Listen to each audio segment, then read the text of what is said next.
It took years perfecting this body, and this trip is going to take 10 pounds off of me.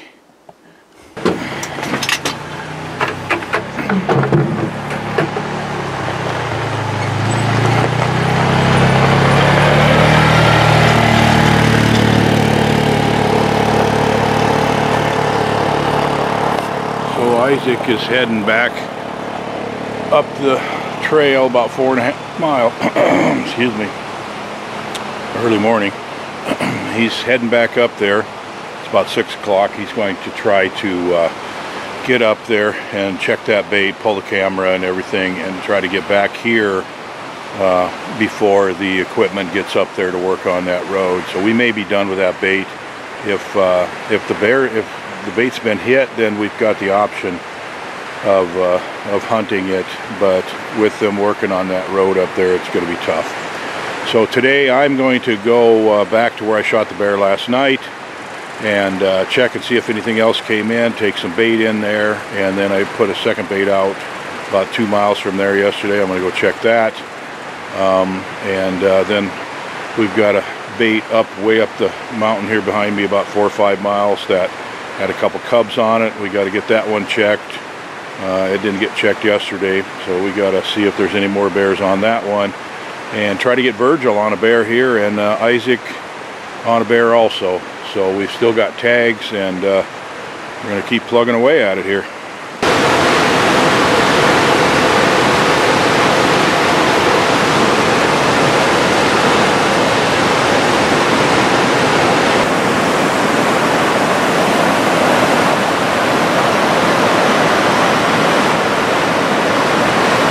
Well, I just got the adrenaline charge of the day,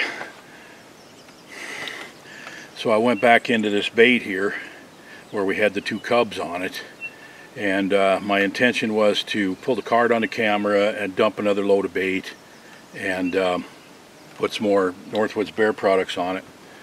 And I walked up to the bait site, and there's this huge mound of sticks and branches and leaves covering up the bait. And I know what that means. That's a grizzly bear that does that. And grizzly bears, they cover their their food and then they lay up nearby to protect it. So I was like, I just grabbed the camera off the tree. I didn't dump the bait bucket or anything. I just grabbed the camera off the tree and bailed back down the mountainside like as fast as a guy can move. Holy smokes. So anyway, I don't have to go back in there. We got our bear bait site tag in there. I just realized it's still there, but I'm not going back in after it. It's just too risky. So anyway, so that's another bait that we're done with. Unfortunately, we've had to abandon several baits for various reasons. So there is some good news. The bait that's up the other trail here about 4.5 miles back in there, the one that they're actually working on the road with a loader and the Forest Service and all that, we talked about that yesterday. That bait is hit. It's got a nice chocolate bear on. It's not a very big one, but it's a nice brown bear that is probably a 2-year-old, and Isaac has never shot a bear before, and you know, he flew up here from Texas, so that really would be a pretty good bear for him. It's got a real nice chocolate pelt on it. So that's an option that we're probably going to look at tonight. That's most likely where Isaac will go. I was really hoping that Virgil would be able to hunt the stand that I shot the bear at last night. There's definitely 2 bears in there. I told you earlier that there's 4 piles of scat in there. And when I went in there and checked it today, there was no new activity at the bait itself. But I really got to looking at those piles of scat, and 2 of them are for one bear, and 2 of them are definitely from a separate bear. They're different sizes. Obviously, the bigger bear has a bigger orifice, I guess you'd say. So I'm absolutely certain that they're from 2 different bears. So Virgil could go sip that, or he could wait till it gets hit again. We're running out of time. This is Isaac's last night to hunt. Virgil and I can still hunt. Excuse me. That really shook me up. I'm not kidding you when I saw that pile of duff over that bait. I always was concerned that that might be the case that we'd run into a grizzly up here, and I didn't even bring a sidearm with me today. So I was in a very, very dangerous situation there without realizing it until I was right in it. Okay, anyway, so there's 2 bears that were on that bait, and I killed one of them. The new bait I put out yesterday doesn't have any activity on it, and unfortunately the bait that was cleaned up 3 days ago, now the bear hasn't been back there. So we're just kind of running out of options here and out of time. But we're going to keep after it, and who knows, we might get another bear today. We're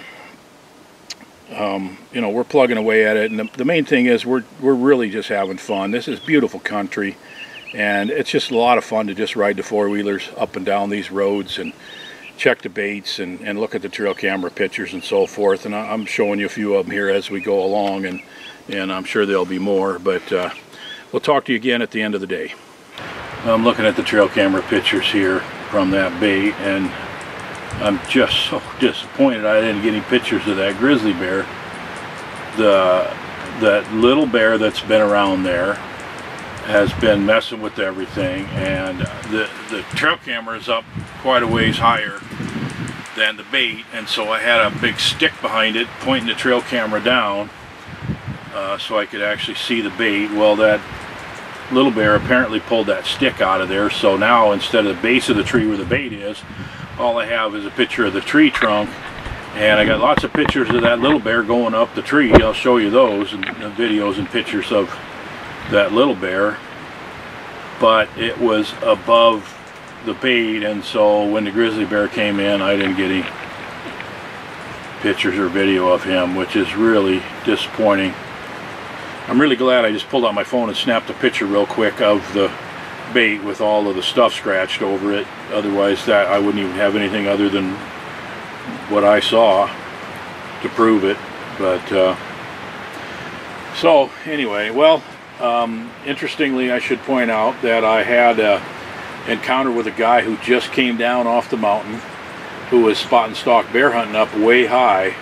He was up over 6,000 feet. He's been in there for a few days, and we've noticed that there's trucks parked over here, so we knew they were in there.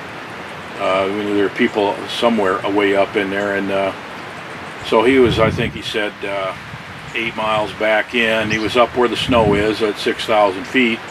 All they saw was the sows with cubs. I think he said he saw 3 sets of sows with cubs. He saw lots of wolves, herd wolves, had wolf tracks on their tracks, and there's quite a bit of elk up in that area, and he said the wolves are just hanging around the elk herds waiting for the fawns to drop. So that's where all the wolves are. That's why we haven't seen any sign of wolves down here. So okay, Isaac is checking one last bait that hasn't been checked today, and then we're going to make a plan for this evening and decide who hunts where. Well, alright, I'm just coming back from dropping Virgil off at his stand, the stand where I shot my bear last night, and I ran into a conservation officer, which was really interesting. Fish and Game officer asked some questions, and he was really interested in the bait that I think that I had a grizzly on, and I gave him the GPS coordinates, and he went up there and looked at it, and then he came back down a few hours later and said he thinks that it was a lion, not a grizzly. And he also had he had all the stuff in his truck to check in my bear. So I'm all legal now. Got my bear checked in. They pulled a tooth and everything, and so both Isaac and Virgil are hunting tonight, and I'm gonna go back and just hang around camp, and we'll talk to you tomorrow, and hopefully we'll have some bear videos for you. I feel pretty confident in both stands, but especially in the one where Isaac is hunting. So we'll see you tomorrow.